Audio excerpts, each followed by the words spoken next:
If gambling cruises are allowed because of international waters, why aren't there prostitution cruises? Because transportation of a person for the purposes of prostitution is a crime. https://uscode.house.gov.xht melpath equals prelim title 18 part 1 chapter 117 edition equals prelims://uscode.house.gov.xht melpath equals prelim title 18 part 1 chapter 117 edition equals prelim. Because you can go on a swingers cruise and not have to pay for the sex. So there was an AMA ages ago from a prostitute. She lived in Ohio, would fly out to Vegas to our in a couple weeks worth of work, and then fly back. Pretty sure she was married and maybe also had kids? Anyway, I bet there would be plenty of folks lining up to work a cruise like that. There are, you just have to know where to look. Kinda like happy ending massage parlors. They exist, they are just a little hidden. There are, you're just not rich enough to know about them. You are describing human trafficking. Wait, there's not? Then what the hell did I just cruise on? There probably is plenty of specialized people in those gambling cruises.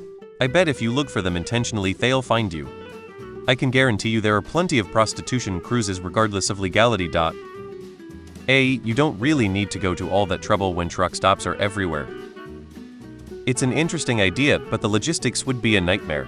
The passengers would be exclusively male, and you'd need enough hookers to go around.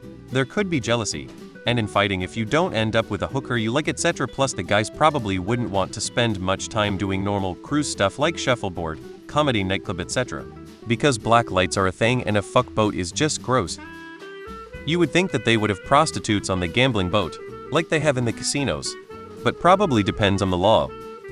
If a state really wanted to, they could ban ownership of casino boats or sale of tickets, or just treat the passengers like anybody else arriving in the US from international waters. Casinos are generally close enough to moral that politicians don't want to bother shutting them down, but they could absolutely up the pressure for prostitute boats. How do you know that there isn't? There are, and many other kinds. If you know what you're doing, any cruise can be a prostitution cruise. A lot of trouble for 3.2 minutes. And they are on the same boat as you. Until you get back to land, no boat is big enough for my post-nut disappointment. Already enough tuna in the sea. Don't need to float more. Plus then Thailand may lose some of its popularity as a destination. But that's just from what I've seen on the internet. You just have to make friends with Jeffrey Epstein and Ghislaine Maxwell, or whoever is next on the list of disgusting child purveyors.